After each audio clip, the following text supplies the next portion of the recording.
प्रिय विद्यार्थियों, आज के लेक्चर में pattern shop second in industries for practical और इंडस्ट्रियल ट्रेनिंग में हम पैटर्न शॉप का सेकंड पार्ट का अध्ययन करेंगे। Pattern shop second in industries for practical और इंडस्ट्रियल ट्रेनिंग, इसमें कंटेंट्स हैं, बचे हुए कंटेंट्स जो हैं मशीन्स फॉर पैटर्न मेकिंग, दूसरा है materials of wood patterns, tools, measuring tools, cutting tools, drilling tools, files and miscellaneous, then types of patterns. पिछली बार हमने पैटर्न्स के बारे में अध्ययन किया था कि पैटर्न क्या होता है और उसके विभिन्न वेराइटीज़ वगैरह, वैरायटी ऑफ पैटर्न्स का हमने अध्ययन किया था कि इसमें कौन कौन सी वेराइटीज़ होती हैं, लकड़ी की वेराइटीज़ कौन कौन सी होती है। अब आज हम इनके मशीन्स, पैटर्न्स की कौन कौन सी मशीन्स हैं, कौन कौन सी मशीन्स काम में लेते हैं हम, इसमें मटेरियल्स कौन कौन, टूल्स कौन कौन से होते हैं और पैटर्न्स का कौन कौन सा टाइप्स होता है। इसके अलावा इसमें कौन कौन से अलाउंसेस दिए जाते हैं, इसके बारे में हम अध्ययन करेंगे। मशीन्स फॉर पैटर्न मेकिंग्स, अब यहाँ पर कुछ मशीन्स बताई हुई हैं जो कि पैटर्न्स बनाने में काम में ली जाती है। तो ये मशीन्स को इंडस्ट्रीज़ में काम में लेते हैं जिससे कि काम जल्दी से हो जाता है, जल्दी से पैटर्न्स तैयार हो जाता है। कुछ वर्क हाथ से भी किया जाता है। अब इसमें जो मुख्य मशीन है, एक तो है पैटर्न मिलिंग मशीन। ये एक पैटर्न मिलिंग मशीन है जिसके द्वारा पैटर्न्स बनाते हैं। इसमें एक ब्लोवर भी लगा रहता है साफ करने के लिए। Special for pattern milling work, use for complicated work which can't be perform by hands और मैनुअली, जो काम हाथ से नहीं किया जा सकता वो इस मशीन से किया जाता है। Have different cutters of milling, planning, cutting, grooving and radius shaper. इसमें डिफरेंट कटर्स होते हैं मिलिंग के, प्लेनिंग कर सकते हैं, इससे कटिंग कर सकते हैं, ग्रूव बनाना है तो वो बना सकते हैं, रेडियस शेप देनी है तो वो दी जा सकती है। It is mechanically operated. A blower is also used on this machine. दूसरा है डिस्क सेंडर मशीन। ये डिस्क लगी हुई है इसमें और इसमें सैंड पेपर लगा हुआ है, ये तो इसको बोलते हैं डिस्क सेंडर। नाउ कैपेसिटी है इसका 750 mm डायामीटर है इसका। ये जो डायामीटर है दिस इज 750 mm का डाया है। पावर जो है इसकी, इसमें मोटर जो लगी हुई है वो 2 हॉर्स पावर की मोटर है। Type SDP/30। Use job can be plane at any angle. अब इसको हम टिल्ट करके, इसको यहाँ से टिल्ट करके किसी भी एंगल पर हम जो ग्राइंडिंग है या सैंडिंग है वो हम कर सकते हैं। Job can be plane at any angle with vertical और horizontal by degree protractor adjust at holes on the base plate. यह जो बेस प्लेट है इस पर हम इसको एडजस्ट कर देते हैं, जितना एंगल पर रखना चाहें उतने एंगल पर हम इसको रख सकते हैं। दूसरा है कि ये बॉबिन सैंडर मशीन है जिसमें एक बॉबिन होता है, इसके चारों तरफ क्लॉथ है, सैंड पेपर है वो लिपटा हुआ है और इसके द्वारा हम इसको, इससे किसी भी राउंड चीज़ पर या किसी भी सरफेस पर वो ग्राइंड कर सकते हैं, उसको साफ से फिनिश कर सकते हैं। Bobbin sander use for finishing and planing on curvature. Curvature पे कहीं फिनिशिंग देनी है और प्लेनिंग करनी है तो इसी कर्वेचर सरफेस पर हम इसको काम में लेते हैं। और कर्व एरियाज पर reciprocating up and down at functioning time and can also be raised as the height of the job. ये रेसिप्रोकेट करती है ऊपर नीचे, बॉबिन जो है वो ऊपर नीचे रेसिप्रोकेट करेगा and can also be raised as the height of the job की हाइट के बराबर हम इसको रेज कर सकते हैं। इसमें जो कंस्ट्रक्शन है, grain type cloth as emery paper is wrapped on cylindrical rod. Cylindrical rod पर एक जो ग्रेन टाइप का जो क्लॉथ है वो लपटा हुआ होता है। Same cloth is paste on disc and bolted on itself. यहाँ पर ये सैंड जो है, सैंड पेपर है वो रैप किया हुआ है और ये ऊपर नीचे हो सकता है, जब रोटेट करता है तो ये ऊपर नीचे भी होगा। नाउ थिकनेस प्लानर, जैसे मोटाई को कम करना है तो ये थिकनेस प्लानर का हम जनरली काम में लेते हैं। तो जैसे ये लकड़ी यहाँ डाल रहे हैं तो ये एक प्लेन होकर के बाहर निकलेगी। इस प्लेनर है, इसमें ये जो ब्लेड्स हैं, इस ब्लेड से इसकी जो सरफेस है ये यूनिफॉर्म हो जाएगी। जैसे ऊपर ऊंची नीची सरफेस है तो एक ये यूनिफॉर्म सरफेस होकर के निकलेगी, तो इसलिए हम इसको बोलते हैं थिकनेस प्लेनर। इसकी थिकनेस को एक प्लेन कर देगा बिल्कुल। तो ये this is the thickness planer. Blade size इसका 18 इंच का है। 405 mm upper plate for maintain degree with a degree protector.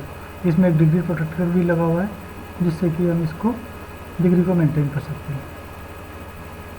Now surface planar, ये सरफेस प्लेनर है। सरफेस को प्लेन करना है तो यहाँ पर ये ब्लेड लगा हुआ है, adjustable plate at any angle. इसको किसी भी एंगल पर हम एडजस्ट कर सकते हैं। और यहाँ पर ये ब्लेड व्हील लगा हुआ है जिस पे कि ब्लेड लगे हुए हैं और ये एक मोटर के द्वारा रोटेट होता है। यहाँ पर ये बेल्ट लगा हुआ है, बेल्ट ड्राइव है। तो ये इससे यहाँ पर जो ये ब्लेड है वो रोटेट होगा और इससे सरफेस को प्लेन कर सकते हैं। कोई भी लकड़ी की सरफेस है वो प्लेन हो जाएगी। दूसरी है ड्रिलिंग मशीन। इसके ये बेल्ट ड्राइव्स दिए हुए हैं, गियर ड्राइव्स दिया हुआ है, मोटर आरपीएम दिया हुआ है 1440 और ये मोटर आरपीएम यदि 720 है तो उस वक्त ये बेल्ट ड्राइव क्या होगा और गियर ड्राइव क्या होगा। कैपेसिटी है 25 mm इन state. Motor ampere 3.8 horse power की है। बेस 440 और 50 एम्पेयर ओम्स। ये टेबल है, इसमें ये चक दिया हुआ है। Hand lever for down feed, ऊपर नीचे करने के लिए हैंड लीवर है। यहाँ पर ये मोटर लगी हुई है। तो ये ड्रिलिंग मशीन है जिसके द्वारा किसी भी पैटर्न्स में ड्रिल वगैरह करना है तो उसको हम काम में लेते हैं। Materials of wood patterns. अब वुड पैटर्न्स में मटेरियल पिछली बार भी हमने डिस्कस किए थे कि कौन कौन से टाइप के मटेरियल्स हम काम में लेते हैं। तो यहाँ पर जनरली हम टीक वुड, जो सागवान है, देवदार है, चीर है, साल है, हिडोलिंगम, ये कुछ लकड़ियाँ हैं जिनको भी हम पैटर्न्स वगैरह बनाने के लिए काम में लेते हैं। शीशम भी काम में लेते हैं, मजबूत होता है शीशम। Measuring tools, standard scale and construction scale. Standard scale और जो कंस्ट्रक्शन स्केल है वो काम में लिया जाता है। वर्नियर कैलिपर काम में लेते हैं। मार्किंग गेज, मार्किंग करने के लिए मार्किंग गेज काम में लिया जाता है। मेजरमेंट करने के लिए वर्नियर कैलिपर होता है। डेप्थ गेज, डेप्थ मेजर करने के लिए डेप्थ गेज होता है। डिग्री प्रोटेक्टर, एंगल नापने के लिए डिग्री प्रोटेक्टर होता है। Then try square, square surface right angle पर करने के लिए ट्राई स्क्वायर या राइट एंगल पर मार्किंग करने के लिए ट्राई स्क्वायर काम में लेते हैं। स्क्रू गेज होता है मेजरमेंट के लिए। बेवल स्क्वायर होता है। Then cutting tools, cutting tool में hacksaw, adjustable frame saw, frame की जो सा है उसकी जो फ्रेम को एडजस्ट कर सकते हैं ऐसी हेक्सा होती है। फिक्स सा भी होती है, फिक्स हेक्सा भी होती है और एडजस्टेबल फ्रेम वाली भी होती है, दोनों टाइप की होती है। हैंड सा होती है, हाथ से चलाने वाली जो सा होती है वो हैंड सा। चीजल्स में देखिए कौन कौन से चीजल है। एक तो फ्लैट चीजल है, दूसरा है गोज चीजल, इसमें सरफेस फ्लैट होगी, इसमें सरफेस जो होगी गोज होगी। देन डोगटेल होगा, डोगटेल चीजल। देन स्क्रू चीजल, कोई चीज़ उखाड़नी है तो स्क्रू चीजल। मोर्टाइज जॉइंट के लिए जो होल करना है, मोर्टाइज जॉइंट के लिए जो होल करना है उसके लिए हम जब मोर्टाइज जॉइंट बनाना है तो ये मोर्टाइज चीजल काम में लेते हैं। फर्मर चीजल, ये चीजल्स हैं जो कि कारपेंटरी में हैंड वर्किंग के लिए काम में ली जाती है। या मशीन पे भी है, जैसे लेथ मशीन पे काम में ले रहे हैं तो इनको टूल बना करके, टूल स्टैंड पे इनको लगा करके और हाथ से इनको पकड़ लेंगे स्टैंड पे और उससे हम इसकी ऑपरेट करते हैं तो ये काम करते हैं चीजल्स।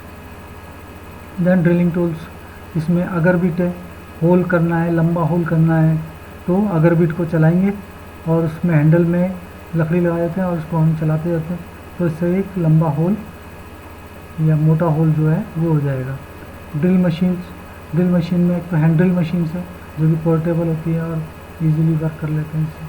पावर ड्रिल्स हैं, जो पावर ड्रिल मशीन्स हैं, पावर से ज़्यादा पावर वाली मशीन्स हैं वो पावर ड्रिल मशीन्स हैं। टेपिंग्स, रैमर्स वगैरह, जिसमें होल वगैरह टेपिंग करनी है तो वहाँ पर रैमर्स वगैरह के लिए ये यहाँ पर ये टेपिंग और रैमर्स काम में लेते हैं। देन फाइल्स में वुडन रफ फाइल्स है, रफ फाइल्स है जो लकड़ी की है। रफ फाइल लकड़ी पे काम कार्य करने के लिए रफ फाइल्स होती है, जिसमें कि दाने जो है दांते जो होते हैं वो बड़े बड़े और दूर दूर होते हैं। और ट्रायंगुलर फाइल है, ट्रायंगुलर फाइल में तिकोनी होती है जो कि सॉ वगैरह पे, सॉ के जो दांते हैं उन पे उनको शार्प करना है तो ये ट्रायंगुलर फाइल को हम काम में लेते हैं, जिससे कि उसमें धार लगाई जाती है। आरियों में धार वगैरह लगाने के लिए ट्रायंगुलर फाइल काम में लेते हैं। Half round file, half round surface को ग्राइंड करना है, फिनिश करना है तो ये हाफ राउंड फाइल काम में लेते हैं। इसके अलावा रेक्टेंगुलर फाइल है, तो रेक्टेंगुलर फाइल से रेक्टेंगुलर मतलब कोई सरफेस प्लेन सरफेस है उसको हम स्मूथ बना सकते हैं, ग्राइंड कर सकते हैं, फिनिश कर सकते हैं। राउंड फाइल्स में किसी होल वगैरह को ग्राइंड करना है या उसको फिनिश करना है तो राउंड फाइल काम में लेते हैं। राउंड फाइल उसके अंदर चला करके तो वो जो राउंड सरफेस है उससे उसके अंदर इनर जो राउंड सरफेस है वो फाइल हो जाएगी इससे। तो यहाँ पर ये राउंड फाइल्स का इस तरह से काम में लिया जाता है। देन मिसलेनियस में हैमर्स है, नेल्स वगैरह को ठोकने के लिए या जॉइंट्स वगैरह ठोकने के लिए हैमर्स काम में लेते हैं। स्क्रू ड्राइवर है, स्क्रू कसने के लिए स्क्रू ड्राइवर काम में लेंगे। मार्किंग गेज, मार्किंग करनी है लकड़ी पर तो मार्किंग गेज को काम में लेते हैं। इसमें 2 कीलें होती हैं और उनको हम एडजस्ट कर लेते हैं डिस्टेंस के हिसाब से, या एक सिंगल कील भी होती है तो उसको जो है बाहर से कितना निकलती है उस हिसाब से मार्किंग गेज होता है। देन डिवाइडर है, कोई डिवाइड करना है 2 चीज़ों को तो वो डिवाइडर काम में लेते हैं। इनसाइड एंड आउटसाइड, डिवाइडर में एक तो इनसाइड से मेजरमेंट होगा और एक आउटसाइड से मेजरमेंट होगा। स्प्रिंग डिवाइडर होता है जिसमें कि ऊपर स्प्रिंग लगी होती है। देन प्लेनर है, इसमें जैक आयरन प्लेन है, वुडन प्लेनर है, लोहे का प्लेन है और लकड़ी का प्लेन है। स्पोक शेव्स, किसी की जगह को खुरचना हो तो स्पोक शेव्स को काम में लेते हैं। कंपास प्लेन्स भी इस तरह का है। मल्टीपर्पज़ प्लेनर, अलग अलग टाइप के जो प्लेनर्स हैं प्लेन सर्फेस करने के लिए मल्टीपर्पज़ प्लेनर्स काम में लेते हैं। Now what are the types of patterns, patterns के प्रकार। There are various types of patterns. अब देखिए कौन कौन से प्रकार के पैटर्न्स होते हैं जिनको कि हम पैटर्न शॉप में तैयार करते हैं, और ये पैटर्न्स अलग अलग कार्य के लिए काम में लिए जाते हैं। जैसे सिंगल पीस और सॉलिड पैटर्न जो कि एक पीस में बनता है। A pattern that is made without joints, जिसमें किसी तरह का जॉइंट नहीं होता है। Parting or any loose piece in its construction is called single piece और सॉलिड पैटर्न्स। किसी तरह की पार्टिंग नहीं होती है, ना कोई लूज पीस होता है, तो इसको हम बोलते हैं सिंगल पीस या solid pattern. Then second type है स्प्लिट पैटर्न, जो कि टुकड़ों में बना हुआ होता है। Can't be made in single piece, एक सिंगल पीस में नहीं होता है, but are usually made in 2 parts and separate by a parting surface or lines. Generally 2 parts में बना होता है और separate by a parting surface और पार्टिंग लाइंस पर इसको 2 अलग अलग पार्ट में होता है।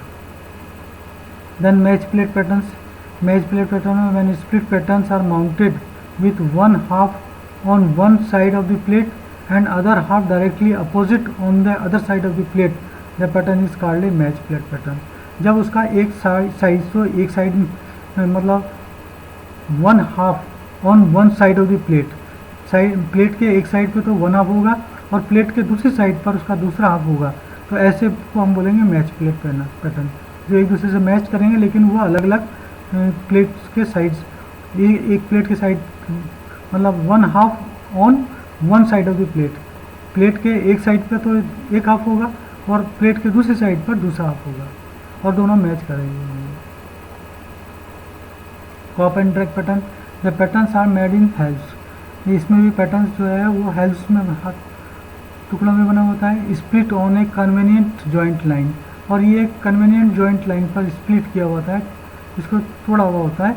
And separate cope and drag patterns are built, cope के लिए अलग होगा और ड्रैग के लिए अलग पैटर्न होगा। And mounted on individual plates on boards, और अलग इंडिविजुअल प्लेट्स और बोर्ड्स पे ये माउंटेड रहते हैं। Now gated patterns, provision for easy passage of the flowing metal into the mould is called gatings. इसमें जो क्या है गेटिंग का प्रोविजन होता है जिसके द्वारा कि जो मेटल है वो फ्लो कर सकता है, तो इसलिए हम इसको बोलते हैं गेटेड पैटर्न्स। इसमें गेट बना हुआ होता है जिसके द्वारा कि मेटल फ्लो हो सकता है। Now loose piece pattern, some patterns are produce as assemblies of those of loose component pieces. Loose component pieces को मिला करके एक असेंबली तैयार की जाती है, वो कहलाता है लूज पीस पैटर्न, जिसमें कि लूज पीसेस को मिला करके एक लंबा बड़ा या पैटर्न तैयार कर लिया जाता है। Then sweep pattern, sweep pattern में क्या है, एक्चुअल में इसको बोल सकते हैं हम, एक सांचा होता है, एक बोर्ड पे काटा हुआ सांचा है। It is consist of a board having a shape corresponding to the shape of the desired casting. एक डिजायर्ड कास्टिंग जैसे कर्व शेप है, तो कर्व शेप का एक हमने इस तरह का एक बोर्ड में से कर्व सरफेस काट ली और उस कर्व सरफेस को चारों तरफ घुमाएंगे तो वो जो कर्व सरफेस है वो चारों तरफ आ जाएगी। तो एक ये बोर्ड का एक शेप बना हुआ है कॉरस्पॉन्डिंग टू शेप, जैसे जो शेप हमें चाहिए, जैसे इस तरह की कोई शेप चाहिए तो इस तरह की शेप का हम बना लेते हैं और उसको फिर उस सेंटर में रख करके उसका एक सिरा सेंटर में रखेंगे और उसको पूरा घुमा देंगे चारों तरफ, 360 डिग्री से उसको घुमा देते हैं to the shape of the desired casting and arrange to rotate about the central axis. उसको उसका एक सिरा सेंट्रल एक्सिस पर रखेंगे और फिर उसको पूरे को उस सेंट्रल एक्सिस के सारे पे घुमा देंगे, तो वो जो उसका जो शेप बना हुआ है उस शेप का इंप्रेशन मिट्टी पर आ जाता है, तो उस तरह से वो मोल्ड तैयार हो जाता है। तो इसको बोलते हैं हम स्वीप पैटर्न, क्योंकि इसको हम 360 से स्वीप कराते हैं या जो भी एंगल हम स्वीप कराना चाहें उस एंगल से इसको स्वीप करा देते हैं। Now skeleton pattern, this is a ribbed construction with a large number of square and rectangular openings between the ribs which form a skeletal outline of the pattern to be made। ये एक skeleton type का pattern है जिसमें कि ribs बनी होती है, ribs के कंस्ट्रक्शन है with large number of square and rectangular openings. इसमें स्क्वायर और रेक्टेंगुलर ओपनिंग्स होती हैं between the ribs which form A skeleton outline of the pattern to be made।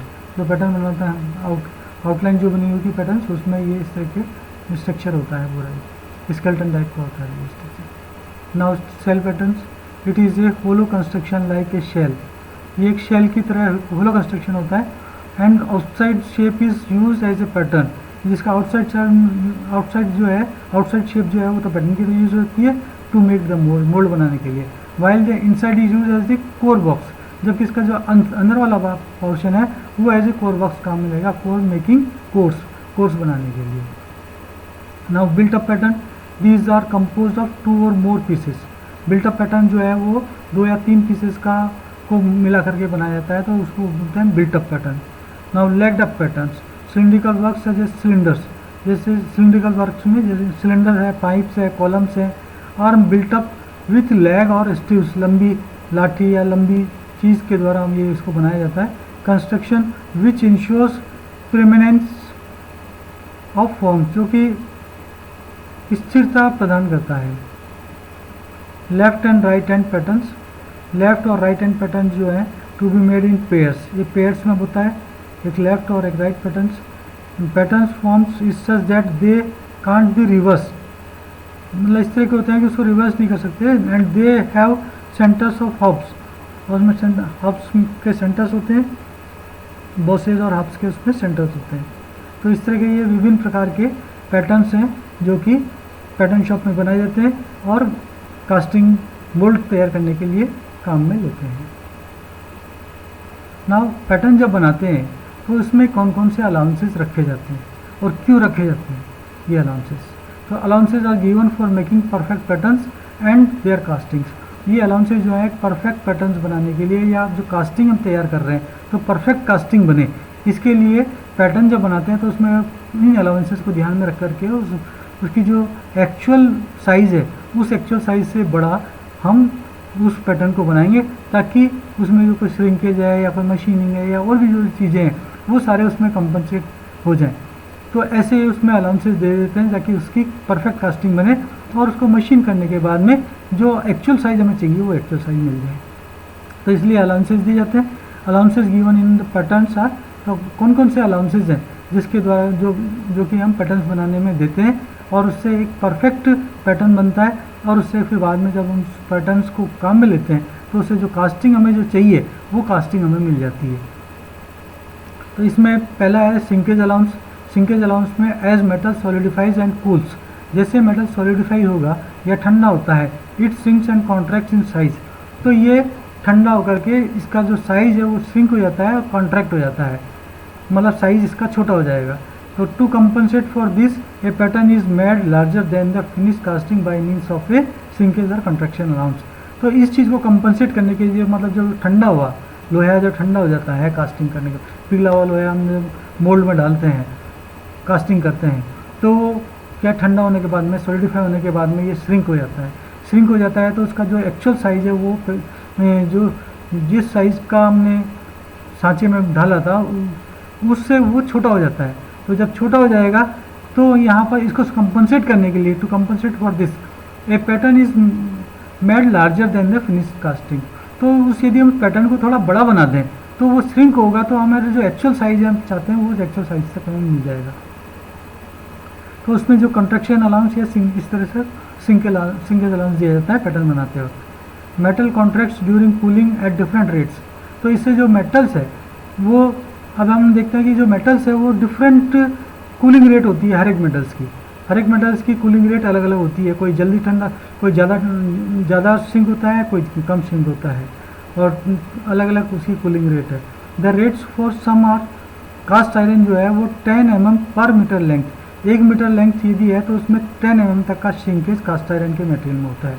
इसी प्रकार ब्रास के मटेरियल में 15 mm का श्रिंक होगा 1 मीटर लेंथ में। एल्युमिनियम में यदि तो उसमें 13 mm का श्रिंक होगा पर मीटर लेंथ पर। स्टील का मेटल यदि हम कास्टिंग कर रहे हैं तो उसमें 21 mm का श्रिंक होगा पर मीटर लेंथ पर। तो इनको ध्यान में रख करके हम पैटर्न को बनाते हैं। इतना अलाउंसेस उसमें दे दिया जाता है ताकि वो जब श्रिंक हो तो वो उस एक्चुअल साइज में आ जाए जिस एक्चुअल साइज में हमें चाहिए। देन नेक्स्ट है draft allowance. When a pattern is drawn from a mouth there is always some possibility of injuring the edges of the mould. कि जब हम पैटर्न को बाहर निकालते हैं, मोल्ड तैयार करते हैं तो पैटर्न रखते हैं, फिर बाद में उसमें मिट्टी डालते हैं, मिट्टी डाल के उसकी रैपिंग वगैरह करके हम उसको दबा देते हैं। दबाने के बाद में जब हम उसको पलट करके पैटर्न को निकालते हैं तो पैटर्न को जब निकालते वक्त क्या होता है कि उसकी जो एजेस होती हैं वो इंजर्ड हो जाती हैं, टूट जाती हैं, क्योंकि वो कच्ची होती हैं तो वो टूट जाती हैं। तो यहाँ पर यदि मान लो हमने पैटर्न को सीधा ही बनाया है तो वो ज़्यादा टूटेगी, लेकिन यदि पैटर्न को हमने तिरछा बना दिया, जैसे कुल्फ़ी होती है तो वो तिरछी होती है, तो उसको थोड़ा सा ठंडा पानी में डाल करके और थोड़ा ठंडा हो जाता है तो उसको वो निकाल देते हैं। तो इसी तरह से यहाँ पर जो पैटर्न है यदि हम उसको टेपर में बनाएंगे तो वो क्या इजीली बाहर निकल जाएगा।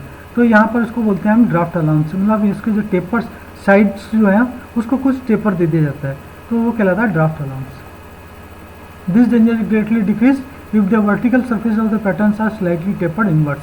जैसे कि मतलब जो उसकी वर्टिकल सरफेस है उसको अंदर की तरफ थोड़ा सा टेपर दे देते हैं जिससे कि वो आसानी से निकल जाए, और जब निकाल रहे हैं तो उस वक्त उसके जो किनारे हैं, मिट्टी के जो किनारे हैं या मोल्ड जो हम तैयार कर रहे हैं उसके किनारे टूटेंगे नहीं और वो सेफ रहेगा। Then machining allowance. Machining allowance में rough surface of the casting की जो रफ सरफेसेज है that have to be machine to be dimension somewhat over those indicated on the finish working drawings. जो फिनिश वर्किंग ड्राइंग्स है उसको लेने के लिए, उसको बनाने के लिए हमें क्या है, कास्टिंग को की सरफेसेस को मशीनिंग करना पड़ता है। मशीनिंग करने के बाद में उसकी जो फिनिश वर्किंग ड्राइंग जो है उसके साइज़ का हमें मिलता है। तो ये चीज़ लेने के लिए हमें वहाँ पर यदि एक्सेस मटेरियल होगा तो हम उसको फिनिश कर पाएंगे, उस पर मशीनिंग कर पाएंगे। तो इसके लिए यहाँ पर हम इसको मशीनिंग अलाउंस दे देते हैं। और it's depends on the nature and quality of the job, जो मतलब वर्क किस टाइप का है, जॉब किस टाइप का है उस पर डिपेंड करता है। तो जैसा जॉब होगा या जैसा वर्क होता है जितना हम उसमें अलाउंसेस देते हैं कि कितनी मशीनिंग करनी है उसके ऊपर, सरफेस के ऊपर। तो जितनी ज़्यादा मशीनिंग करनी है उतने ज़्यादा उसमें अलाउंस देंगे, और किस टाइप की मशीनिंग करनी है तो उस टाइप का हम उसमें अलाउंस दे देते हैं। तो उतने साइज़ का बड़ा बनाते हैं। बड़ा तब बनेगा जब उसमें की जो पैटर्न है उसको हम मशीनिंग अलाउंस दे करके थोड़ा बड़ा बनाएंगे, और बड़ा बनाएंगे तो उससे क्या है कि जब वो बड़ी कास्टिंग बनेगी थोड़ी और उसको हम मशीन कर देंगे, मशीनिंग करेंगे और तो वो इतना मटेरियल रिमूव हो जाएगा और फिर उसमें फाइनल वर्किंग ड्राइंग जो है वो फिनिश वर्किंग ड्राइंग जो है वो हमें मिल जाएगी। नाउ देन डिस्टॉर्शन और camber allowance. Distortion and camber allowance क्या होता है, ये एक्चुअल में some casting because of their size, shape and types of metals tend to wrap और distort during the cooling period to overcome the distortion allowances made. मतलब जब कोई भी कास्टिंग करते हैं हम, तो वो कास्टिंग जो है उसका साइज शेप टाइम, तो वो क्या है कि उसका रैप हो जाएगा, चेंज, मतलब उसमें डिस्टॉर्शन आ जाता है कूलिंग के टाइम पीरियड पर। जब उसको ठंडा करते हैं तो ठंडा करते वक्त उसमें ऐठन आ जाती है, या मतलब थोड़ा सा टेढ़ा हो जाता है वो। तो वो जो रैप हुआ या साइज और शेप में जो चेंज आया, वो डिपेंड करता है कौन सा मेटल है। तो उसमें जो चेंज आया तो उसको फिनिश करेंगे जब हम, तो वो मेटल रिमूव हो जाएगा उस जगह पे। तो उसको फिनिश करके उसको एक जैसा सरफेस लेंगे, तो उसके लिए कुछ मेटल रिमूव करना पड़ेगा। तो वो जो डिस्टॉर्शन आया या जो कैम्बर आया, उस डिस्टॉर्शन को रिमूव करने के लिए कुछ मेटल रिमूव करना पड़ेगा। तो हम देखते हैं कि कितना मेटल रिमूव करना पड़ेगा, उसके हिसाब से उसमें डिस्टॉर्शन या कैम्बर अलाउंस दे देते हैं पैटर्न में, ताकि वो जब कोई डिस्टॉर्शन भी यदि आए तो उसमें मेटल रिमूव करने के बाद में जो उसका एक्चुअल साइज़ है, वो हमें जो साइज़ चाहिए वो साइज़ हमें मिल जाए। तो इसलिए उसमें डिस्टॉर्शन या कैम्बर अलाउंस दिया जाता है। Now rapping allowance, making the pattern slightly smaller than the actual size, मतलब पैटर्न को उस making the pattern slightly smaller than the actual size, उसका जो एक्चुअल साइज है उसे थोड़ा छोटा बनाएंगे, तो उसमें रैपिंग अलाउंस होगा to compensate for the rapping of the moulds, जैसे कि मोल्ड की रैपिंग्स वगैरह को कंपनसेट कर लें। अब इसमें रेफरेंस है HMT Ajmer, then reference book है, और फिर mechanical estimating and costing by TR Banga and Sharma. Thanks.